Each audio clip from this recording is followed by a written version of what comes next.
Summer holidays வந்தாச்சு, நம்ம GT ஹாலிடேஸும் வந்தாச்சு. GT holidays, south India's #1 travel brand. வேலை வாய்ப்பிற்கான 100% உத்தரவாதத்துடன் MBA படிக்க இன்றைய ஆட்சி பிசினஸ் ஸ்கூலில் சேருங்கள். ஒண்டர் பார் ஸ்டுடியோஸ் தனுஷ் தயாரித்து இயக்கும் நிலவுக்கு என் மேல் என்னடி கோபம் வெற்றி நடை போடுகிறது. ஐபிசி தமிழ் நேயர்களுக்கு வணக்கம். இன்றைய நேர்காணலில் நம்மோடு இணைந்திருக்கிறார் அரசியல் விமர்சகர் ரவீந்திரன் துரைசாமி அவர்கள். வணக்கம் சார். வணக்கம் சர்மா. எடப்பாடி பழனிசாமியினுடைய 3வது பக்க அறிக்கை. அந்த அறிக்கையில் நான் செல்லும் இடங்களிலெல்லாம் வெள்ளம் போல் திரண்டு வரும் கழக உடன்பிறப்புகளையும் தமிழ்நாட்டு நலன் நாடும் மக்களையும் பார்க்கையில் கழக ஆட்சியை அடுத்த மலரப்போகும் நல்லாட்சி என்ற நம்பிக்கை என்னுள் பதிந்திருக்கு அப்படின்னு சொல்லி எடப்பாடி பழனிசாமி சொல்லியிருக்காரு. நான் போகிற இடங்கள்லாம் என்னை அப்படியே வரவேற்கிறாங்க அப்படிங்கிறாரு. 24 மக்களவை தேர்தலுக்கு முன்னாடி இதைத்தானே சொன்னார். ஜெகன் ரெட்டி மாதிரி ஜெயிப்போன்னாரு. நான் நவீன் பட்நாயக் மாதிரி ஜெயிப்போன்னாரு. எனக்கு பிரைம் மினிஸ்டர் கேண்டிடேட்டே வேண்டான்னாரு. அவங்களும் தோற்று போனார், இவரும் தோற்று போனாங்க. அவங்களுக்காக கொஞ்சம் சீட்டு 40% வாக்கு இவருக்கு 20% வாக்கு வந்திருக்கு. இவர் தோக்க மட்டும் இல்லை, படுதோல்வி அடைஞ்சிருக்காரு. 20%ங்கிறது வட தமிழகத்தில் மட்டும்தான் இவருக்கு வாக்காக இருக்குது. செல்லும் இடமெல்லாம் இவருக்கு ஒன்றும் கூட்டம் வரல. வட தமிழகத்தில் செல்வாக்கு இருக்குது, சேலத்தில் செல்வாக்கு இருக்குது, தனிப்பட்ட செல்வாக்கு இருக்குது. அவர் சேலத்துக்கு உழைச்சிருக்காரு. சேல மக்கள் அவர் மீது நன்றியை காட்டுறாங்க. அது தவறு இல்லை, நியாயம். 10.5 கொடுத்துருக்கிறாரு. வன்னியர்கள் அவர் ஆதரிக்கிறாங்க. விழுப்புரத்தில் செல்வாக்கு இருக்குது, 10.5 விடுதலை சிறுத்தைகள் எதிர்ப்பு. சிதம்பரத்தில் செல்வாக்கு இருக்குது, 10.5 விடுதலை சிறுத்தைகள் எதிர்ப்பு. 35 சீட்டு, 35% வாக்கு எடுத்திருக்காரு. கள்ளக்குறிச்சி நாமக்கல்ல 38-40 எடுத்திருக்காரு. செல்லும் இடமெல்லாம் இவருக்கு கன்னியாகுமரியில் 4% எடுத்திருக்காரு, 4வது போயிட்டாரு. இடைத்தேர்தலில் விளவங்கோட்டில் 4வது போயிட்டாரு. திருநெல்வேலியில் 8% எடுத்திருக்கிறாரு. ராமநாதபுரத்தில் 9% பன்னீருக்கு கீழே எடுத்திருக்கிறாரு ரெட்டலையில். இவர் தேனியில் 13% ஓட்டு எடுத்திருக்காரு. அவர் கிளைம் பண்ணுவார், ரியாலிட்டி அது அல்ல. அவர் மீண்டும் 24 அப்படி தான் கிளைம் பண்ணார். அவரை சார்ந்தவர்களும் 20 தொகுதிக்கு காங்கிரஸ் வருதுன்னாங்க, 5 தொகுதிக்கு விடுதலை சிறுத்தைகள் வரும்னு சொன்னாங்க. நான் திமுக இன்டாக்டாக இருக்குன்னு சொன்னேன். திமுக நான் இன்டாக்டாக இருக்குன்னு சொல்கிறதுக்கு முன்னாள் எதிர்க்கட்சி தலைவர் எடப்பாடியும் கோவப்படுறாரு என் மேலே. புள்ளிகள்னு மதிப்புக்கும் மரியாதைக்குரிய சகோதரர் விஜய் ஐயா அவர்களும் என் மேலே கோவப்படுறாரு. இது ஒவ்வொருத்தரும் நாங்கள் ஜெயிப்போன்னு கிளைம் பண்ணுறது தானே. யார் தான் தோப்போன்னு சொல்லுவார். பழனியில் நடந்த நாம் தமிழர் கூட்டத்தில் பழனி பாபாவுக்கு நினைவிடத்தை வைப்பேன், நான் ஆட்சிக்கு அதை செய்வேன், நான் தமிழ் தேசியம் வெல்லும், பழனி பாபாவுக்கு நினைவிடம் எழும்னு சீமானே பேசினார். ஸோ இது எல்லாரும் பேசுறது இயல்பு தானே. ஜெயலலிதாவுடைய அந்த பிறந்தநாள் நிகழ்வில் செங்கோட்டையன் பங்கேற்கல. அவர் ஒரு காரணம் சொல்கிறாரு, இது மாதிரி இங்கே நிகழ்ச்சியெல்லாம் பண்ண வேண்டியது இருக்குது, அதனால நான் போகலை. இங்கே நாளைக்கு இன்னொரு நிகழ்ச்சி இருக்குது, அதனால் நான் போகலை. பிறந்தநாளுங்கிறதுனால நான் போகலை, பிறந்தநாள் நிகழ்ச்சிங்கிறதுனால போகலை அப்படிங்கிறாரு. அதுதான் காரணம் நினைக்கிறீங்களா? செங்கோட்டையனும் தங்கமணியும் அதிருப்தியை காட்டுறாங்க. நானும் இன்னைக்கு ஜெயலலிதா நினைவு நாளை நான் பெருசாக ஜெயலலிதா நினைவு நாளுக்கெல்லாம் போய் மாலை போட மாட்டேன். மோடியா லேடியான்னு கேட்டாங்கன்னு எல்லாரும் சொல்லும்போது Modi shot the place for Jayalalithaa, பாப்பாத்தி அசைக்க முடியாதுன்னு சொன்ன ஜெயலலிதா சொன்னவங்களை சென்னமணி வித்யாச ராவுங்கிற மோடிக்கு லாயலிஸ்ட்டு, RSSலேருந்து விலை போகாத கவர்னர்கிட்ட வரவேற்கவும் வழி அனுப்பவும் வச்சார் மோடிங்கிறத நான் பதில் சொல்லக்கூடியவன் தான். உங்களுக்கு எல்லாத்துக்குமே அது தெரியும். அதில் வித்தியாச ஒரு காஸ்ட் விளமா சத்திரியாங்கிறதையும் சொல்லக்கூடியவன் தான். இன்றைக்கி முத ஜெயலலிதாவோட இரத்த உறவு தீபா ஜெயக்குமார் அம்மையார் அவங்களோட அழைப்பின் பேரில் போயஸ் கார்டனில் போய் அவங்க நினைவிடத்துக்கு நான் அஞ்சலி செலுத்திட்டு வந்தேன். அதில் தீபா ஜெயக்குமார் சொன்ன ஒரு வார்த்தை, காஸ்ட் நியூட்ரல் பிராமின்னு நீங்கள் சொல்கிறது கரெக்ட் சார். இன்றைக்கி அதிமுக ஜெயலலிதா அவங்க அத்தை மாதிரி ஒரு காஸ்ட் நியூட்ரல் லீடர் இல்லாமல் சஃபர் ஆகுது, கீழே போயிட்டு இருக்குதுன்னு உங்கள் கருத்து சரிதாங்கிறதே உங்கள்கிட்ட பதிவு பண்ணுறேன். சொன்னாங்கன்னு பதிவு சொல்கிறேன். நீங்கள் ஒரு முக்கியமான இடத்துக்கு நகர்ந்துருக்கீங்க. இப்போ நீங்கள் இன்றைக்கி கூட போயஸ் கார்டன் போனேன் அப்படின்னு நீங்கள் சொல்கிறீங்க இல்லையா? இப்போ காலையில் ரஜினிகாந்த் வந்தார். ரஜினி வந்தார்னா இல்லை, அதான் அது உங்களை எங்கேயும் பார்க்க முடியல. பட் இருந்தாலும் நான் நீங்கள் போயிருப்பீங்க நான் நம்பினேன் இந்த முறை. ஏன்னா அவர் நீங்கள் அண்மை காலமாக ரொம்ப ஏடிஎம்கே ரிலேட்டடான விஷயமா இருக்கட்டும், அல்லது ரஜினியோட நீங்கள் எந்த அளவுக்கு தொடர்பில் இருக்கீங்க, அவர் எந்த அளவுக்கு அரசியலை நோட் பண்ணுறாரு, அது மட்டும் இல்லாமல் சீமானுக்கு எந்த அளவுக்கு நீங்கள் பக்கபலகமாக இருக்கீங்க அப்படிங்கிறத நோட் பண்ணுறேன். நான் நினச்சேன், கடைசியாக நீங்களே சொல்லிட்டீங்க. நான் அது கேட்கலான்னு வச்சுருந்தேன். அடுத்தது இப்போ இந்த இடத்துல பார்த்தீங்கன்னா, இப்போ எடப்பாடி பழனிசாமி திடமாக இன்னும் நம்புறாருல, எனக்கு இன்னும் செல்வாக்கு இருக்குது அப்படின்னு சொல்லி. அதில் இந்த அறிக்கையில் குறிப்பிடப்பட்டது என்னதுன்னா, இன்றைக்கும் நம்மளுடைய கழகம் கொள்கை வீரர்களின் கூடாரமாக திகழ்கிறது அப்படிங்கிறார். அப்போது ஏற்கனவே இப்போ யாரெல்லாம் இங்கே ட்ராவல் பண்ணுறாங்களோ அவங்களாம் கொள்கை வழியில் தான் ட்ராவல் பண்ணிட்டு இருக்காங்க அப்படின்னு சொல்கிறாரு. பதவிக்காகவும் பணம் சேர்ப்பதற்காகவும் கழகத்தை காட்டி கொடுக்கின்ற தயாராக இருந்து திரைமறைவு அரசியல் பேராசைக்காரர்களின் கனவுகளும் கற்பங்களும் காகிதம் ஓடம் போல கால வெள்ளத்தால் அடித்து செல்லப்படும் அப்படிங்கிறாரு. இது எப்படி பாக்குறீங்க? வார்த்தை ஜாலங்கிற வார்த்தையில பன்னீர் இதை முடிச்சு கட்டிட்டு போயிட்டாரு. இட் டசன் கேரி எனி மீனிங்னு அர்த்தம் அதுக்கு. பட் எடப்பாடியை பொறுத்தளவில் அவர் தோக்கிறதுக்கு முன்னே தோல்வியை ஒத்துக்கிடாமல் ஃபைட் பண்ணுறாருங்கிறதே நான் மறுக்க வரல.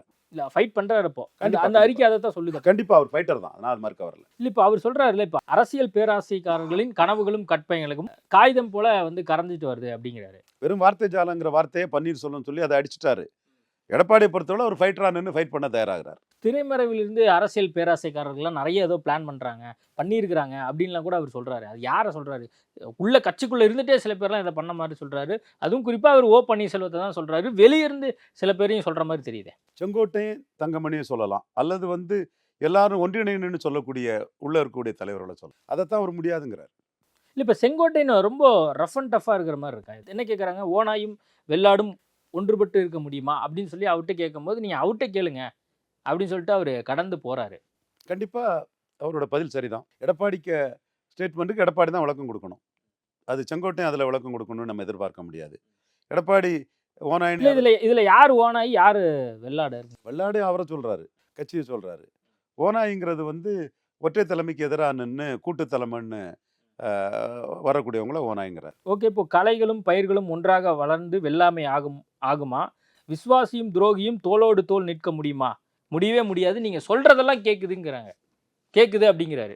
எடப்பாடி தலைமையை ஏற்று ஒற்றை தலைமையை அவர் கருத்தை சொல்லக்கூடியவங்கெல்லாம் ஃபாலோ பண்ணுங்க, மற்றவங்க இடத்த காலி பண்ணுங்கிற. இல்லை இப்போ அவர் திரும்ப இதை வலியுறுத்துறது மூலமா முழுக்க முழுக்க கட்சி வந்து என்னோட கட்டுப்பாட்டில் தான் இருக்கு, துரோகியெல்லாம் வந்து டிராவல் பண்ண முடியாது அப்படிங்கிறது திரும்ப அழுத்தம் திருத்தமாக சொல்றாருல. இப்போ ஓபிஎஸ் என்ன சொல்றாரு, எல்லாரும் ஒன்றினும் இப்போதான் ஒரு கான்வர்சேஷனை திரும்ப உருவாக்கியிருக்காங்க. இப்போ கேசி பழனிசாமியோ அல்லது புகழேந்தியோ அல்லது கொஞ்ச நாள் தூங்கியிருந்தாங்க போல இருக்கு, இப்போதான் எந்திரிச்சு திரும்ப வந்து பேச ஆரம்பிச்சிருக்கிறாங்க. கரெக்டாக அவர் இந்த மாதிரி தருணத்தில் ஒரு அறிக்கை விடுறாரு. நான் என்னங்க சொன்னேன் 7 வருஷத்துக்கு முன்னாடி கவுண்டர் பண்ணாருன்னு சொன்னேன்னா, கருணாநிதி ஜெயலலிதா மாதிரி தலைவராக முயற்சி பண்ணான்னு சொன்னேன்னா, நீங்கள் தான் எல்லாரும் வந்து சசிகலா ஜெயிலை விட்டு வெளியே வந்ததும் சசிகலா காலில் அப்படியே கொண்டு போட்டுருவாருன்னு. அவர் தலைவராக முயற்சி பண்ணுறாரு. அவர் பாஜக கூட கை குலுக்குன்னா அவருக்கு லீடர்ஷிப் அடிபட்டு போகும். மீதி உள்ளவங்களெல்லாம் சேர்த்தா லீடர்ஷிப் அடிபட்டு போகும்.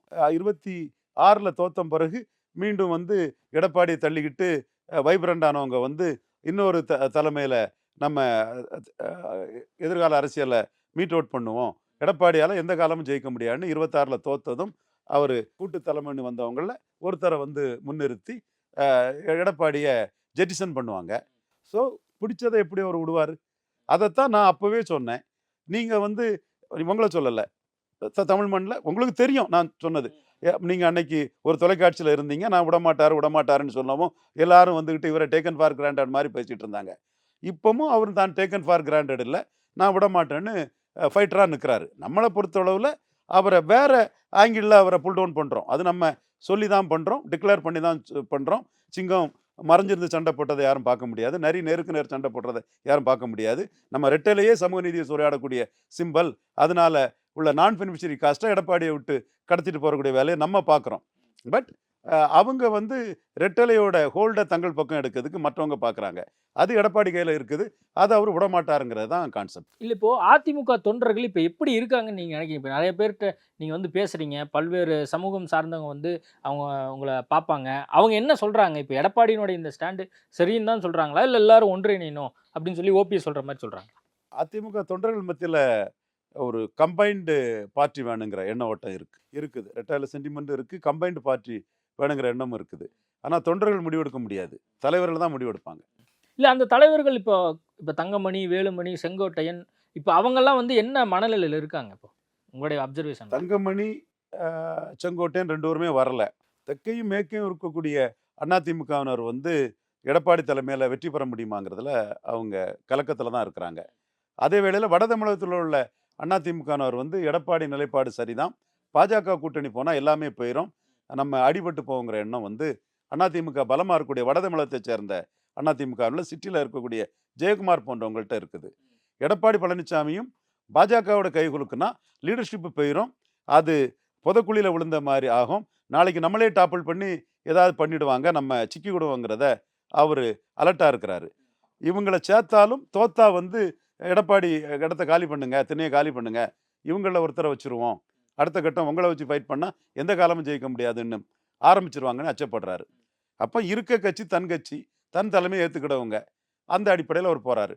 அதற்கு தான் பயிர், களை, வெள்ளாடு, ஓனாயி, வேற இன்னொன்று என்ன, அதான் இப்ப ஓனாயி வெள்ளாடு அப்புறம் வந்து நம்பிக்கை கலப்பு அதான் விஸ்வாசி துரோகி இதெல்லாம் அவர் இதெல்லாம் பண்றாரு. சோ இது கலைஞர் பண்றதுதான், எல்லாரும் பண்றதுதான். இல்ல இப்போ எடப்பாடி பழனிசாமி சொல்றத கேட்காம விட்டு அவங்க எல்லாம் துரோகியா மாறிடுறாங்களா? அப்படி இருக்கா? அப்படி நினைக்க ஆரம்பிச்சிட்டாரு அவரு. அவர் அந்த எண்ணத்துல தான் அந்த கட்சியை நடத்துறாரு. நான் இதை 7 வருஷத்துக்கு இல்ல முன்னாடி இப்போ அப்படி பார்க்கும்போது ஜெயலலிதா எப்படி வந்து ஒரு அடமண்டா வந்து கட்சியை வழி நடத்தணும்னு நினைச்சாங்களோ அதே மாதிரி எடப்பாடி பழனிசாமி நடத்துறாரா? ஜெயலலிதா வந்து வெற்றியை கொடுத்துட்டு நடத்தினாங்க. இவங்க தொடர் தோல்வியில நடத்துறாரு. அதுதான் இப்போ பிரச்சனை. தொடர் தோல்வியில நடத்தும் போது இன்னொரு தோல்வி நடந்துன்னா நம்மளை தலைவர் பதவியிலிருந்து தூக்கி போட்டுருவான்னு அச்சப்படுறாரு. அப்போ அப்படிப்பட்ட ஒரு ஈவென்ச்சுவாலிட்டி பிஜேபி கூட்டணி மூலமாட்டோ நமக்கு ஈக்குவலான ஸ்டேச்சர் உள்ளவங்களை மீண்டும் சேர்க்கறது மூலமா நடக்கக்கூடாதுன்னு அவர் நினைக்கிறார். இல்ல இப்போ அவருடைய பதவி தான், அந்த பொதுச் செயலாளர் பதவி தான் அவருக்கு முக்கியம் அப்படின்னு அவர் நினைக்கிறாரு. கூட இருக்கிறாங்கல்ல மற்ற மூத்த அமைச்சர்கள், முன்னாள் அமைச்சர்கள்லாம், அவங்களாம் எடுத்து சொல்ல மாட்டாங்களே, என்னங்க கட்சி அழிஞ்சிக்கிட்டு இருக்கு, நீங்க வாட்டுக்கு இப்படி பண்ணிக்கிட்டே இருக்கீங்களா அப்படின்னு சொல்லி. உண்மையாலுமே நான் எம்ஜிஆரின் தொண்டன், அம்மா வழியில் ஆட்சி நடத்தணும் அப்படின்னு நினைக்கிறவங்க ஒருத்தர் கூடவா எடப்பாடி பழனிசாமிகிட்ட சொல்ல மாட்டாங்க? சொல்லியிருக்காங்கன்னு சொல்றாங்க. அதை பற்றி எனக்கு தெரியல. அந்த விஷயத்துல நான் சொல்லாததை சொன்னதாட்டு சிவி சண்முகத்தி மேல நானே கம்ப்ளைண்ட் கொடுக்க போறேன். அது நமக்கு தெரியல, சொல்லியிருக்கலாம். அப்போ வந்து எல்லாரும் கொஞ்சம் அதிருப்தியில தான் இருக்கிறாங்க இப்போ இங்க இருக்கிறவங்க எல்லாம். அதிருப்தியில இருக்கவங்களுக்கு அடுத்து திருப்தியான இடம் எதுன்னு தெரியலையே. அப்போ அதுக்கு அவங்க இன்னும் பிளான் போடல. அது திருப்தியான இடம் வந்து திருப்தியான இடத்துக்கு போவாங்களா, வேற ஏதாவது மூவ் பண்ணுவாங்களா, இன்னொரு ஃபார்மேஷனை பண்ணுவாங்களாங்கிறதெல்லாம் 2026 பிப்ரவரி வாக்கில் தான் தெரியும். இல்லை இப்போ இந்த 2 பேர் சேர்ந்து தலைமை அப்படின்னு சொல்லி கொஞ்ச நாள் கொண்டு போனாங்கல்ல, ஒருங்கிணைப்பாளர் இணை ஒருங்கிணைப்பாளர்னு சொல்லி, அந்த மாதிரி ஒரு கான்செப்டை திரும்ப வந்து ஏன் உருவாக்கக்கூடாது? இரட்டை தலைமை கான்செப்ட் இனிமேல் உருவாகாது. உருவான இரட்டை தலைமை கான்செப்டை அப்படியே கொண்டு போயிருக்கலாம். கொண்டு போகாதது இந்த கட்சி வந்து 13% வாக்கை இழந்துட்டு, ஓபிஎஸ் நீக்கம் வந்து 13% வாக்கை வந்து டவுன் பண்ணி விட்டுட்டு, அதை இபிஎஸ் வந்து பார்லிமெண்ட்ல இருந்து பார்லிமெண்ட்டுக்கு நாங்கள் வளர்ந்துட்டோன்னு சொல்றாரு. ஆனால் 19ல் 8000 ஓட்டு எடப்பாடியில் கீழே கிடந்த எடப்பாடி பழனிசாமி 50,000 ஓட்டு அதிகம் பாமக இல்லாமலே. அது பார்லிமெண்ட் அசம்பிளி இது அல்ல, இருட்டை கொண்டு ஓட்டை அடைக்கிற வேலை, நுண்டி குதிரைக்கு சறுக்குன்னு சாக்குன்னு சொல்ற மாதிரி உள்ள வேலை. 10.5 கொடுத்ததுனால உள்ள பெனிஃபிட், அதை பார்லிமெண்ட் டு பார்லிமெண்ட்டுங்கிறாரு. ஸோ மல்டிபிள் ஃபேக்டர்ஸ் இதில் இன்வால்வ் ஆயிட்டு. ஓபிஎஸ் போன பிறகும் வட தமிழகத்தில் ஏறி இருக்காங்க.